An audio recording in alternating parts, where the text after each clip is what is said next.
Hello and welcome back to Commercial Real Estate Secrets, where I'm your host, Austin Hare, and I'd like to welcome our guest today, Dr. William Pena. He is a board-certified pediatric dentist. He's the former CEO and founder of American Pediatric Dental Group, which he grew to 7 locations via de novo before partnering with D4C. So, Dr. Pena, thanks for hopping on our show today. Glad to be here, Austin. So, tell us, what part of the country are you in, and where did you start your group? I'm in South Florida, specifically. I'm in Miami, and that's where I grew my offices, all de novo. Okay, so let's back up a little bit. Are you from Miami originally? Were you born and raised there? Like, what was childhood like? So I was born in Colombia, came to South Florida in 1984, and been here ever since. I moved for 3 years, lived in San Francisco from '06 to '09 to go to residency for pediatric dentistry, but came back home right after. Oh, cool. All right. So, like, how old were you when you came over to the US? 4 years old. Wow, okay. That's cool. So what was that like? Do you remember anything from before? Yes, I mean, I know Miami was a crazy place to live in back then. I mean, I Yeah. guess it still is, but a lot of crime. It wasn't, the glam that Miami is now. Um, we were. It's interesting because during that time, it wasn't cool to be Colombian. A lot of drug deals and a lot of crime was committed by people of my nationality. So growing up, I always had that stigma that, that I was a drug dealer, that I was a criminal. And, it's kind of difficult growing up with that stigma. That's it. Yeah, that's really interesting. Because obviously that's like your development years, that's what's shaping you to be a Correct. person. So, like, why did your parents move over and what kind of jobs did they have? Oh, like most immigrants, they came in search of a better life for not only themselves, but their family as well. And, they came here and worked as custodians at a gym. And eventually they made it to be small business owners, a business that they still own to this day. My dad does kitchen cabinets for a living, and he founded a successful kitchen cabinet factory in Miami in 1987, if I believe. And it's still operational now, to Wow, this good for day. him. And thank So you. what year, like, 'cause for me, it's kind of a similar story. Like, my dad was unemployed for a lot of like my middle school, high school, and then ended up starting his own company that is doing well now. And so that Hmm. was like very, when you're in 8th grade and you've got to go pay for the movie tickets to take if your parents want to go to see a movie, like it's very instrumental in how it shapes you, right? And so that was like a big Absolutely. of my growing up. But like, for you, what was it like growing up? Like, was there poverty when they moved over? Like, were they scrappy? Like, it sounds like he's doing well now. I mean, did that take a long time for that to happen? Well, they're scraping by. Eventually, like I said, they, opened up their own kitchen cabinet shop. I saw their struggles, not only, with building their business, but also, just getting by, and, that kind of shaped my mentality and my work ethic. My dad, since I was 11 years old, I've been working at his factory, working long Oh, hours. wow. Then I moved up. Yeah, I worked in construction, when I became a teenager, worked weekends.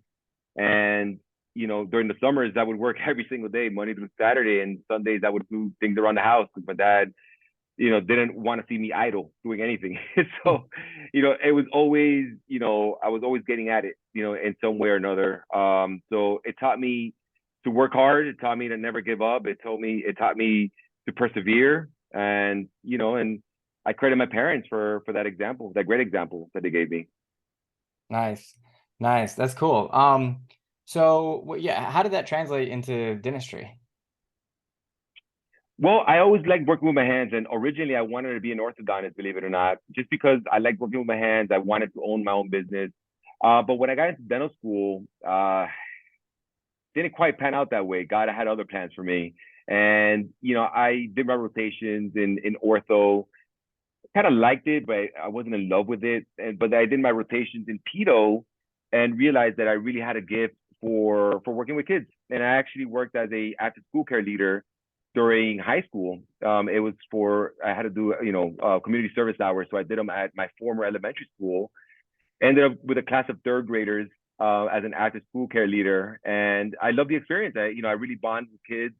Even my own kids nowadays, I do great with them. And, in dental school, when I did my rotation, I just had a really good, connection with kids. I had a knack for it. And, I kind of decided to pursue that route instead. Well, that's cool. Mhm. So you're in dental school and you decided to go pediatrics. Does that mean, did you take an associate position when you came out? Like, did you know that you wanted to own your own practice? I mean, what's your thinking there?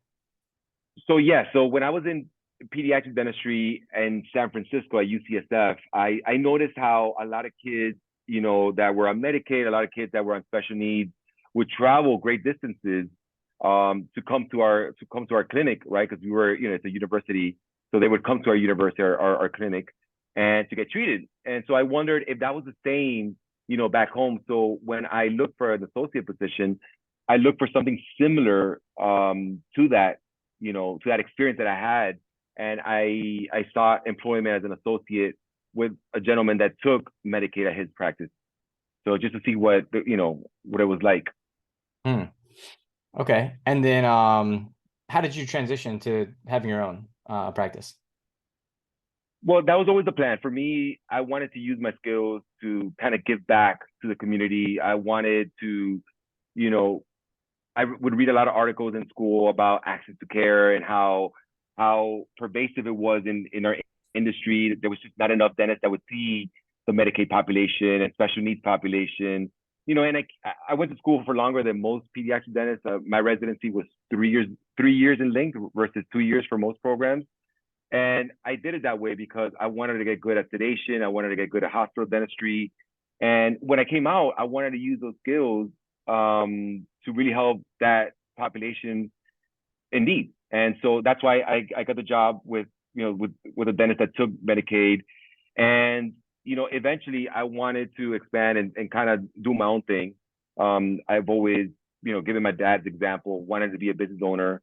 I knew I could do it, and that's kind of like what set in motion was the fact that I wanted to open up offices, to service many communities actually. Okay. Yeah, it's interesting. So Mhm. yeah, it's like it's fairly easy to get loans and financing and approval to buy one practice, one real estate, one piece of real estate when you own it. But it becomes like a lot more difficult as you try and increase those number of locations. So like, when you said you wanted to open your own practice, like you knew from beginning you wanted to try and do, several locations, like as many as you could, or did that kind of come over time? So I knew I didn't want to open just one office. That for me that was an easy goal. For me I wanted to open up many offices. I actually, to be quite frank, I actually wanted to have a nationwide presence. And as they always say, shoot for the moon. At least, if you come up short, you'll be amongst the stars, right? So Yeah. for me, I always had big dreams, and my dream was to open up as many locations as I possibly could while still maintaining my sanity and maintaining a good work-life balance. And I achieved a great feat. Like I said, we opened up 7 offices, and they're not just small one provider offices. These are 2 provider offices at each location. A staff of almost 20. So big operations, big offices. To service the community. So, and your very first one was a de novo, right? Actually, all my offices, with the exception of our last one, was the novo. The last one Okay. was actually an acquisition, but I developed all the offices, and it was great. It's the novo has its pros and cons. Obviously, you know, people are against the novo or the de novo model because you spend all this money, all this capital outlay from inception, and you have no patience, right? But on the flip side, you get to design the office exactly the way you want it. You can have the flow that you want, the decoration that you want, the design, everything. You get to basically control every single step of the process, and it was wonderful. I loved it. So, what year did you start your very first one? What year was your first de novo? 2011. Okay. And so, yeah, it's interesting because the site selection process has evolved a lot over the years. What were you looking for to pick your location during 2011? So all my locations, I had the same criteria: suburban location, a lot of kids in that area, major intersections, right? A Class B building or Class A, preferably. So middle to high income, areas. So I picked all my locations basically using the same criteria. And were you trying to buy the real estate at that time, or did that come later? No, from inception, I always wanted to buy the real estate. Coming off of 2011, as you know, the Great Recession, there was a lot of opportunity on the market. It was a great time to buy. As you know, real estate is very cyclical, and it was a bad time to be, I guess, a property owner, but to Yeah. buy property at that time was excellent. And Yeah. I'm glad we did. Yeah, I remember that time. That's actually when I first bought a house, was 2011. And it was like it was a weird feeling because the saying is don't catch a falling knife, right? Like Correct. you have two people saying completely different things. I mean, there's a couple people that are saying, "Oh my gosh, you got to buy now." I mean, the housing is so cheap. You got other people that are saying, "Oh, like this is just the beginning. We're going to go into this massive recession. It's going to turn into the depression." And only through hindsight do you know, like now we can validate that it was a good decision, right? Like I bought my house in like April 2011, which is like the very bottom, right? And it sounds Right. like you weren't far off that. So at the time, I mean, did you Right. have any fear that this might they might continue to go down, that this might be the wrong move? Like, what was your conviction level at? No, I was pretty confident that it was a good time to buy. I know banks at that time were pretty much getting stabilized by the government. There wasn't a lot of after what happened Lehman Brothers. I know that wasn't going to be the case anymore. I know the government stepped in, so I knew it was a good time to buy. And just I looked at a couple of things. I looked at per square foot basis how much it would cost me to purchase these properties. I mean, I bought my first property. I think it was at 180 on average a square foot for that property in a very transient location. Oh, I'm sorry, highly transited location in Pembroke Pines, Florida. And in hindsight, I mean, it was even at that moment, I knew it was a Yeah. great move, a great investment.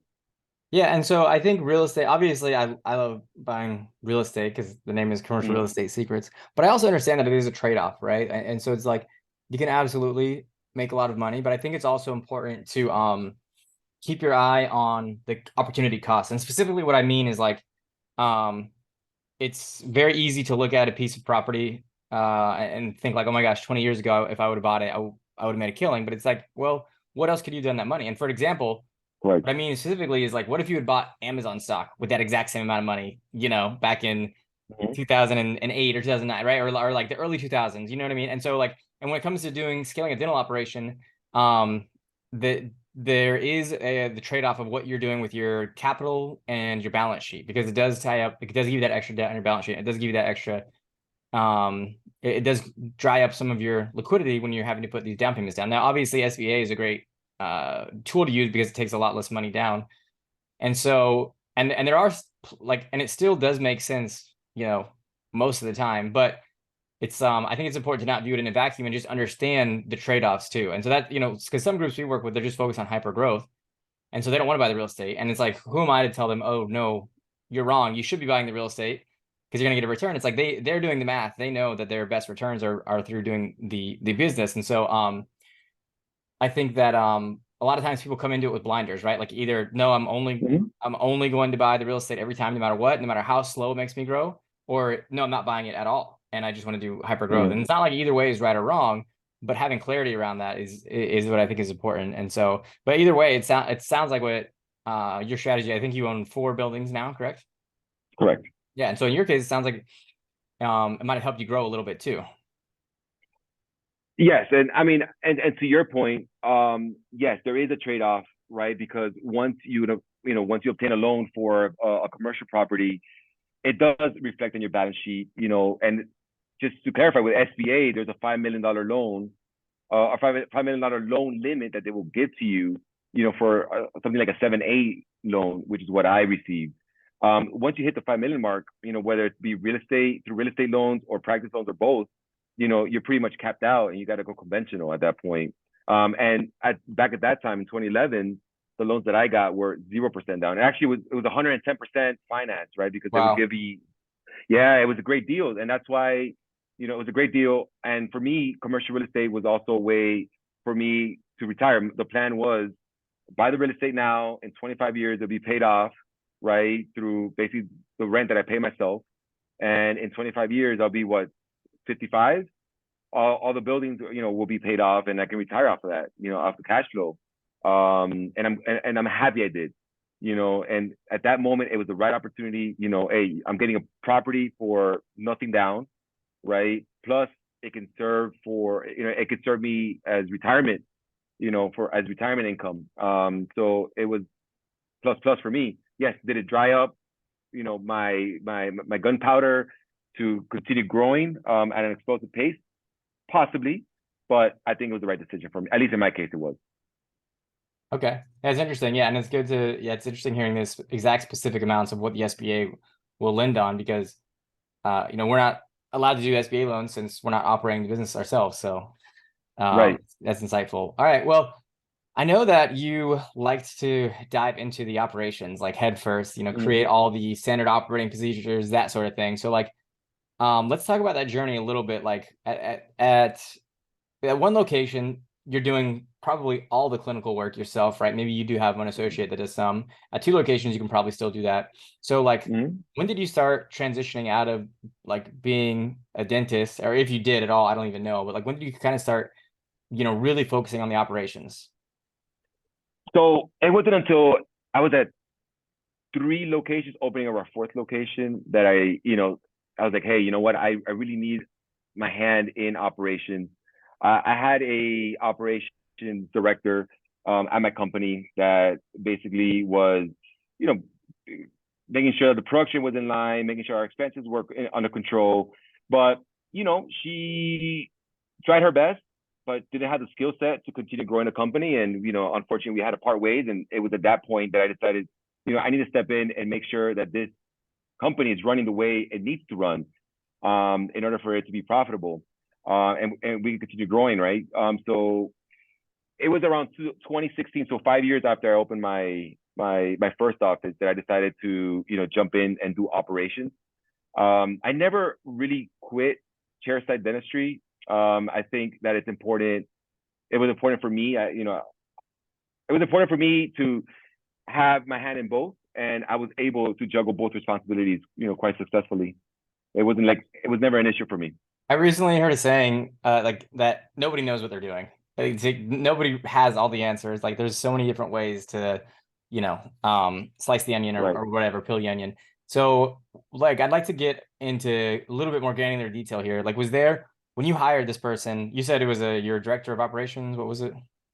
Yeah, she basically started with me as a dental assistant, became an office manager, and then kind of transitioned over into being the operations director, the operations manager. And she was great, for 1 or 2 offices. She was great. She was wonderful. She was well liked, well appreciated by her peers. But it came to a point where her skill set just didn't match the growth of the business. And at that point, I had to make that. She was all heart, but no skill set, unfortunately. Yeah. At that point. So that can you can manage a handful of people, but not very many. So what was like the expectation that you had in your mind, and what did you learn from that? Like, how did you pivot moving forward from that situation? Well, the first thing I did was I did like a 360 review with all staff members. I went to the offices, interviewed, not only the managers, but the dental assistants, the doctors, everybody, asked them, hey, what is the biggest bottleneck? What are the things that are not going right? Just let me know the good, bad, and the ugly, especially the ugly. Let me know what needs to change. And, it was pretty consistent. There was inconsistencies in how things were done. There was no performance reviews. There was no, discussion of salary raises. There was no, uniform process. If a patient went from, to one office to the other office, I would read patient reviews as well.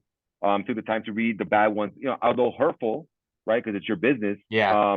I would really glean a lot of information, a lot of insight, and notice the pattern. And it was basically inconsistent processes. It all boiled down to inconsistencies in processes, inefficiencies, bloatedness. This former director of operations, instead of, for example, the cleaning company was not doing a good job. Well, she, instead of hiring another one or talking to them, she would just hire another cleaning company. Things like that. It was egregious to an extent. Yeah. The things that she did. Well, you mean she would have 2 cleaning companies come at the same time? Yeah, it was ludicrous, right? So it was costing the company money. We were, showing losses at that time. And, and that's when I said, enough is enough. I'm going to hire somebody else. I don't know if they're going to be good at what they do. They could be appear to be magnificent on paper and have all these, accolades and credentials, but I don't know if they're going to be good for my business. So I decided to, do operations myself. Okay. And is that when you just had to probably spend significantly less time in the chair after that, right? To be honest with you, I am the master of delegation. I believe in delegating and elevating. And, I noticed other people's, talent, and some people that kind of climbed through the ranks with me. And I saw them grow. I would, appoint them different roles, within the company, give them the roles, teach them how to do it, and, and hold them accountable for those actions, for those roles. So when you were teaching these people, delegating them, increasing their responsibilities, did you have any written forms, like written documentation that you were using, Absolutely. or was it kind of okay? So after I did my reviews, when I went, I went back to the lab, so to speak, and I designed standard operating procedure. That's the first thing I did. So after I got everybody's feedback, both from, internally, from our staff members and from patients. I went back and said, well, how do you do each and every process in this organization, from the moment the patient walks in to back end operations, submitting insurances, running AR, AP, all that good stuff. How do you do that? And what's the best way to do those things? And I literally went and designed standard operating procedures based on every single process carried forth in those offices. And then after that was completed, I taught everybody. I held all hands-on meetings. I rented a conference room, and I did presentations. How many staff? Basically review. How many staff and how many locations did you have at this time? At that point, we were, I believe, at 4 locations. 4 locations, and we had a staff of, don't quote me on this, about 50, 60. Okay. Cool. So you just had it all hands on deck, rented out this place for a day or two or whatever, and went through and kind of like instilled it in everybody's head. Correct. And then, you can't just teach people, once and expect them to fly with it, So I did audit systems. I audited every single aspect of the office, from the appearance of the office to adherence. I went through pop quizzes. I went crazy, but, it was effective. Bottom line is our company demonstrated profitability, growth. Yeah. What margins, how did that change your margins? Like, what were you at before percentage wise? And then like, what were you at afterwards percentage wise? So our operating, well, we were negative, right? Our operating margins were negative. When I took over, by the time I exited the business, our margins, our EBITDA margins were about 20, 30%. And, wow. And 30% in some offices, actually some higher, 35%. Wow, 35% for, yeah, that's good. I mean, I guess, is pediatrics like considered a specialty, or are you still kind of like under the umbrella of general practice? No, we're considered specialty. Okay. Yeah. So 35% is a good margin. And so you mentioned the repetition part. Like, was this something that you would do quarterly, every 6 months? What was that process So like? we had it on a cycle. So every 5 weeks, I hired an operations coordinator, right? So I was basically the mastermind, created all the processes, but I had someone basically enforce those at the offices. So her job was to go around the offices, make sure that everything was operating effectively. And it was a cycle. So every office would get audited once every 5 weeks. Okay, so let's talk about it like from an individual employee perspective. Like, let's take a random person. I don't know. We could say a hygienist or a front desk person. What is their schedule look like? Are they, when they're onboarded? I'm guessing you're not personally onboarding them at this stage. Like, do you have somebody doing that, or are you doing that? So I was fortunate enough to have my wife actually onboard a lot of the people. So we would do orientation for, I believe it was 3 days. And then they would come to the offices, and then we would give them a training, hands-on training, about 2 days. Okay. And we would actually give them a written evaluation, see their competency on the things that they learned, right? So, a big component of our organization was abidement of our mission and purpose. And we actually created guiding principles, to support that. For us, it was not just a business to make money. It was a business to serve a really specific purpose, right? It was really So to help the community. did you have like a Mhm. mission statement that you shared with them? Yeah, it was basically to help the community, provide a wow experience to all our patients. Prior to us opening, and I should mention this, when I first opened, I opened in an area where there was 13 pediatric dentists within a 5 mile radius. And actually my equipment rep was like, Will, you're crazy. You're opening a super huge office. Our first office was almost 2,600 square feet, 9 operatories. It was big. And, and it was de novo, right? In a very quote unquote saturated area. And he said, Will, you're crazy for opening such a big office. And I told him, listen, man, for us, those people are not our competitors. Why? Because none of those people take Medicaid. None of those people do sedation. None of those people do hospital dentistry. We have a really, clear and defined competitive advantage compared to those people. And, gladly it panned out, in our favor. That's it. So, mhm. No, yeah, I think that you looked at it the right way. Instead of saying, oh, it's just there's a bunch of pediatric dentists, it's like, well, let's get more granular. Let's get more specific because that's a big difference, when you're taking Medicaid and doing sedation. I mean, that's a huge difference than just the typical pediatric location. Correct.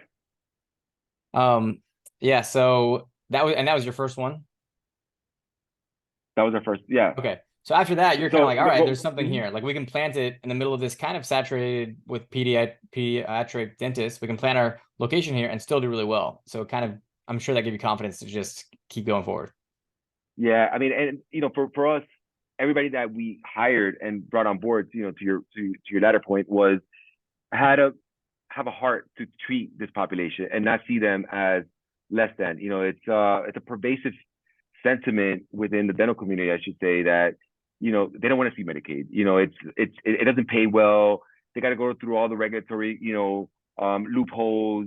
Because there's a lot of regulation with it, and it's also a matter of prestige. If you're the dentist that takes Medicaid, you're kind of like looked down upon as like second tier. So I was like, you know what? I don't care if that's what the case is. These people need our help, and that's what we're gonna do. And it goes back to the fundamentals of business, right? Why do you open up a business in the first place? It's to serve a need, right?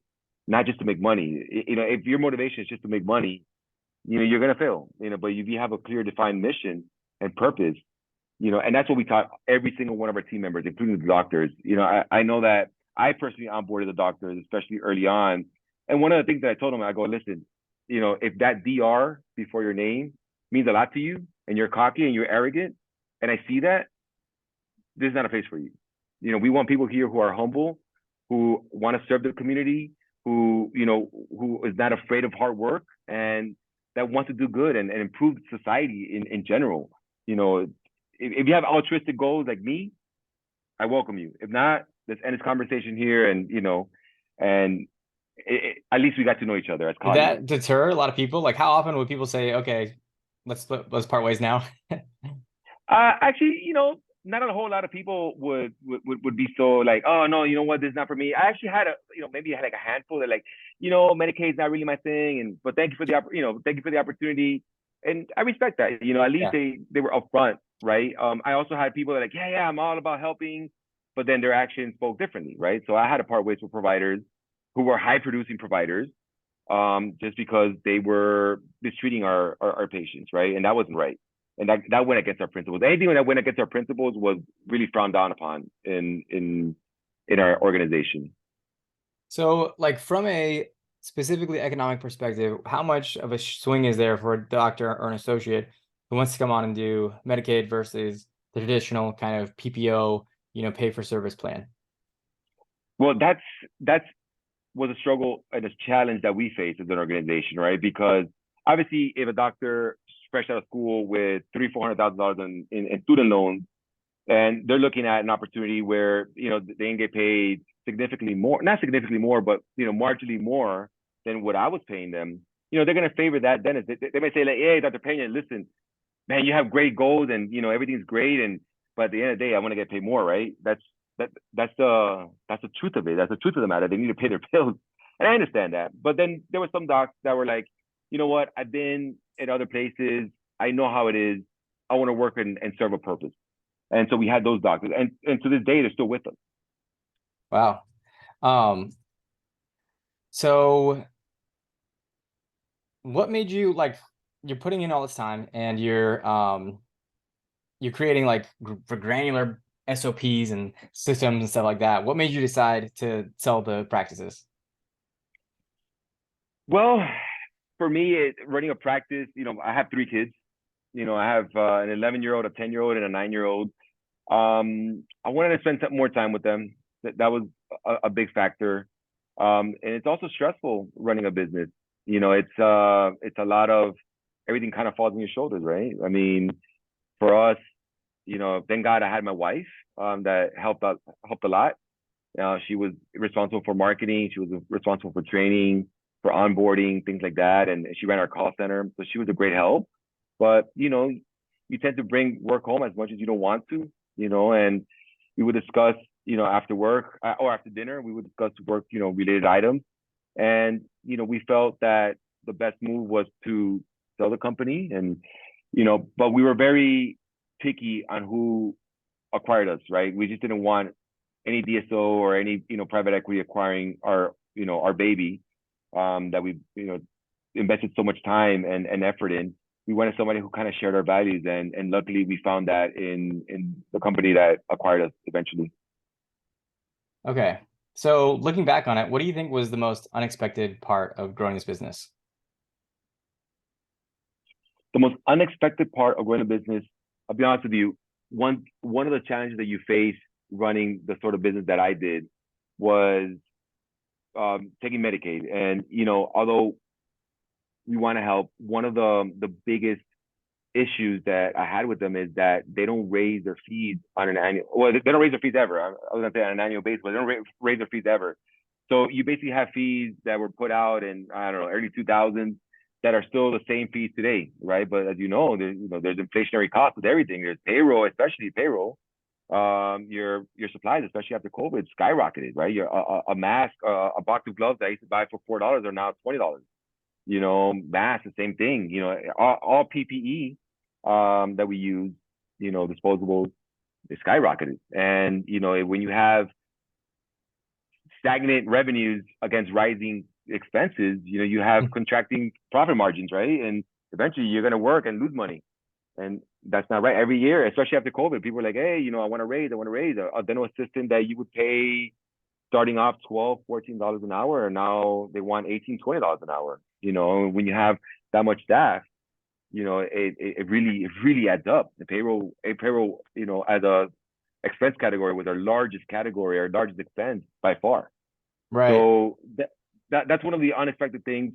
I figured that with Medicaid they would have the decency to at least increase the fees, to compensate for that. But I guess they have other priorities. It's not to accommodate that. Well, yeah, everybody's getting squeezed. I mean, my wife is a physician assistant, and their Medicaid is dropping too. It's like across all healthcare industries. Right. So then, how do you reconcile that, like that whole the desire to do good and be altruistic, with at the same time, the altruism can almost force the business to close down, like if you let it go, too rampant. So Correct. how do you balance that mentally, or how do you handle that? You got to temper your enthusiasm, right? Because yes, there is an altruistic component to what I did. But for us, what we try to do was add ancillary services that were not covered by Medicaid. So things like such as ortho or even like oral surgery, that could help, right? Because your fixed costs are your fixed costs, right? So if you bring in an orthodontist to your practice, or you bring in an oral surgeon, that can help as well. Or see more patients on, at each office location. But then I got significant pushback from that. The doctors didn't want to see, more patients than what they already saw. And mind you, they only saw between 40 and 50, which is a lot, but I know of other practices that would see up to 80 patients. Then you try to cut expenses, right? That's another thing. But there's only so much you can cut before people get upset at you. And they think that you're squeezing them, but they don't understand that, hey man, if I'm getting squeezed, I got to do these things in order for the business to survive, right? Because it just can't be, hey, let's help the community, but we have to help ourselves too, right? Charity starts at home. So we need to be able to sustain our business and our business model, because if not, we're not going to have a business. And that's one thing that as an employer, it's very difficult to communicate that to your team. Obviously people see it, through their own situation and what they can get out of the business. And eventually, if they are not making what they want to make, they go somewhere else. So it was trying to balance all those things together. That was a big challenge for me. And, it was very stressful to do that. I bet. What was like the biggest failure that maybe turned into the biggest learning experience of your career? Well, I got several, right? As an entrepreneur, you go through several failures and you realize like, man, I shouldn't have done that. But, as they say, hindsight is 20/20. So my biggest failure, I would say, was hiring ahead of the growth curve, right? So for me, I'm type A. I am very proactive in how I do things. So I saw the business growing, especially in the early stages, and I hired a lot of positions that I should have waited, for that demand to catch up and then hire, because you always wrestle with do I hire now in anticipation of a growth that may or may not materialize, but at least I'm ready for it. I can train these people and, they're ready to go once that growth materializes, or do I let the growth happen? You go through a chaotic period where you're trying to adapt and then you're trying to hire people out of necessity. And then you may just, grab the wrong candidate. You don't have enough time to interview them properly. And then you just, fill the position with just a warm body, So I went for the former. I wanted to, be proactive and have my business established. I even hired, because I took Medicaid, I hired an attorney. I brought her in-house, for her to be in charge of compliance, making sure that we're doing everything correctly. I brought in an HR director, an IT director, so those things obviously come at a very hefty cost. And, it was a drag on our bottom line for a long time. And, what ended up happening is we had to go back and do a lot of corporate restructurings, a series of corporate restructurings to kind of get the business in alignment with the reality of the business. So in hindsight, I would do the opposite. I would wait until the growth materializes, the demand materializes, and then plan accordingly, in response to that. So be more responsive to the demand versus being proactive to the demand. Yeah, it's interesting. Like you're trying so hard to do the right thing by being proactive, but in this case, it shoots you in the foot. Exactly. And I would tell you another big mistake, and one that it's cliche, but it bit me in the butt, was to do business with friends and family. I brought in friends and family to work just because, I trusted them, I knew them, and it didn't work out, with these individuals. And unfortunately, we had to part ways. Sometimes it got messy, and, but the net outcome of all that was, I lost connection, I lost relationships along the way because of that, because I violated that cardinal rule of not doing business with friends and family. Yeah, that's a tough one. You live and you learn. Everybody's guilty of it, and it's like, especially, it's almost like a rite of passage in a sense. Like you think you're the exception, like we all think we're the exception, and so we think we can have loose agreements because we're nice and we're good and we're trustworthy. And these people that we're working with, they're good and they're trustworthy. They're not like the other people that we hear about.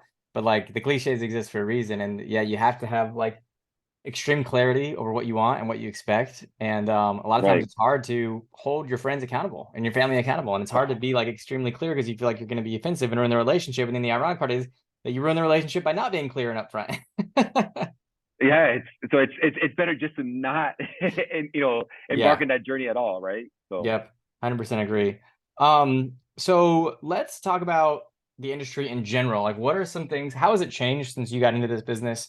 What are you seeing? Like, I'd like to talk a little bit about the mergers and acquisition side, the private equity side, also even like the technology side a little bit. But let's start with like from an industry overarching standpoint, like from private equity, group dentistry, mergers and acquisitions. Like, how has it changed since you've got in, and where's it going? Well, I think quite a bit. When I first started, DSOs were obviously around, but it's not as prevalent as it is currently. I think a lot more of my colleagues have been bought up by private equity and DSOs. So I know that mergers and acquisitions have definitely, picked up, especially in pedo and in general dentistry. But I would say that's been the biggest difference. It's more smaller there's less and less mom and pop, individual offices. I think that trend is going to continue into the future. You can't compete as a mom and pop, with a large DSO that enjoys, economies of scale. They get better pricing for supply. They offer better pay. I know when I was independent, one of our biggest challenges was, offering the same salaries as a DSO. Our biggest competitor at that time was a company called Main Street, that's owned by Dental Alliance, and their salaries were a lot more competitive than ours. And a lot of people would jump ship from our company over to theirs because they offer better pay, better benefits. So I think that trend is only going to continue into the foreseeable future. I don't think it's going to reverse at all. Yeah, that's good. And I would agree with you there. I think that the benefit is a lot of people look on group dentistry as like a bad thing. They don't want any part of it. Not so much listeners on this podcast, probably, but I would say, like, to people that look on it negatively, there's trade-offs like everything, but it does, like you said, it allows you to create autonomy or economies of scale. And so you can actually, especially coming out, like, one of the problems is just student debt. I mean, that's going up a lot. And so it's very hard with the increased student debt to go open your own practice, however you want to do it. And so it allows you to participate in an equity role, right? Like you can leave, become an associate and like have some sort of profit sharing program, so where essentially like the rising tide lifts all boats, right? Like, so you can still do very, very well for yourself despite not being the actual owner. Like, you can use that leverage from the economies of scale that the DSO has to essentially make sure that you're getting paid, a really good amount. And now you might not be building as much equity as if you did it on your own, but it is a path like to having a really good career. Absolutely. I mean, and the other thing that you face nowadays is increased competition. I know that when I opened, as I mentioned, we were one of the few, if not the only one, in a 5-mile radius that took Medicaid. Now, because people saw success, right, and our success, and saw how we skyrocketed over a span of a decade, and so a lot more people coming into the field are opening offices that accept Medicaid. So that whole space is getting crowded, right? So if you're coming out of school, opening up an office and accepting Medicaid, you're going to face an uphill battle because you're going to have less patients because there's now a lot more options, right, for them to choose, for a patient to choose. So increased competition, more DSOs in the space have been, I think, the major changes that I've seen, within the time that I've been working down here. What about sedation dentistry in particular? How has that been affected by, like, how has that changed as an industry, and what do you think is going to happen? Well, sedation dentistry is a different beast altogether. Sedation, first of all, unless you build out a surgical center, like a fully accredited sedation center, everybody that let me take that back. Even if you open up a sedation center or an ambulatory surgical center, every one of the doctors in that office needs to have be certified to be able to do pediatric conscious sedation, right? That's one of the board mandates, is that you need to have a permit. And that permit you can only get within 2 years of finishing your pediatric dentistry residency. If not, you basically have to repeat the residency in order to be eligible to apply for one. So it's either you applied when you first graduated, and if you missed that two-year window, then you're basically out of luck. You cannot apply for it. Wow. So that's it. There's a huge barrier to entry with sedation. So if someone, decided like, hey, you know what, I want to go and do sedation now, like Dr. Pena does, it's very difficult for them unless they had a sedation permit. So, at least, for what I do, at least in the state of Florida, sedation dentistry for pediatrics is very niche, I should say. Okay. Yeah, that's interesting. So, as we're coming to a close, I want to be respectful of your time. Is there anything that you'd like to talk about that we didn't get a chance to talk about? I think we pretty much covered it all. Unless you had another question for me. Well, my last question would just be, do you have any recommendations for business books, like maybe your top business book recommendation and your favorite 1 or 2 podcasts, or however many, I guess, you listen to? Well, I have several books that I read. I'm an avid reader. I love reading, and throughout my entrepreneur journey, and to this day, I read books on leadership and investing, and those type of books are true and dear to my heart. I especially love commercial real estate investing. That's kind of it's kind of like my thing. I love that. And What are you investing in right now, commercial real estate wise, besides your offices? well, I love the medical office space. That Yeah. for me is true and dear, true and dear. And I also enjoy property. I like properties that I can enjoy with my family. But so we do short-term vacation rentals. Okay. So I purchased an Where off. you I purchased. Huh? where are you doing those? I purchased a home in Captiva that I rent out, to people who want to stay there. Yeah. And then I use whenever it's not occupied. So that works well. It's something that I can use with my family, enjoy with my family. It's our second home, but I also get to rent when we're not using it. Basically the tenants pay the mortgage, it appreciates. It's in a great area. We're looking to do that.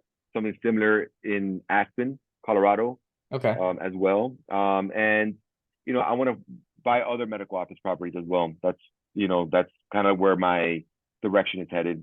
So yeah, so I mean, to someone, I would tell you, someone come out of school, I would tell them, if you're gonna build out an office, buy the real estate. It's the best investment you can make. Yes, it will, tie up capital, but at the end of the day, it helps when you retire, right? It's extra cash flow because in that time that you worked, the 20, 25 years or 30 years that you worked, it's already been paid off. It's an extra income for you, and it's banks will lend on that because they're holding the practice as collateral. And it's a great, for me, it's a no-brainer. It's a great investment, but that's just my opinion. That's just my thing. But Okay. Yeah. oh yeah. So I'm sorry, you mentioned books. So Rich Dad Poor Dad, Robert Kiyosaki, probably one of the most thought-provoking books. Very simple concept, but it changed it. I read it at an early age, and it really changed the Yeah, me direction too. of my life. Yeah, it was a great book. Start with Why by Simon Sinek is another amazing book. What else? I mean, on the top of my head, those two are the two that stand out, and Yeah, probably that's the great. 1 Minute Manager. The 1 Minute Manager. Yeah, Ken Blanchard, amazing book. Okay. Any podcast recommendations? Well, I am a spiritual person, so I do, listen to Joe Olsteen quite a bit. Cast. Nice. Yeah. Yeah, I'm familiar with him. Okay. Yeah. So Joel Osteen podcast, Rich Dad Poor Dad book, Start with the Why, the 1 Minute Manager. Yeah. Good starting point for a lot of people. Well, Right. great. So is there, if people for any reason, are looking to learn more about what you do or get in touch with anything, is there a good resource for that? Reach it through LinkedIn. I'm on LinkedIn. Okay. Love that platform. Or send me on AmericanPediatric.com. That's like for our office. So if you want to learn more about me, my biography, it's all there. Okay. Great. Well, this has been awesome, Dr. Pena. Thanks for sharing your journey. Thanks for getting granular with us and sifting through the weeds. And yeah, I think this is going to be really valuable for people, looking to do something similar. Awesome. Thank you for having me on the show. I Yes, appreciate it. you're welcome.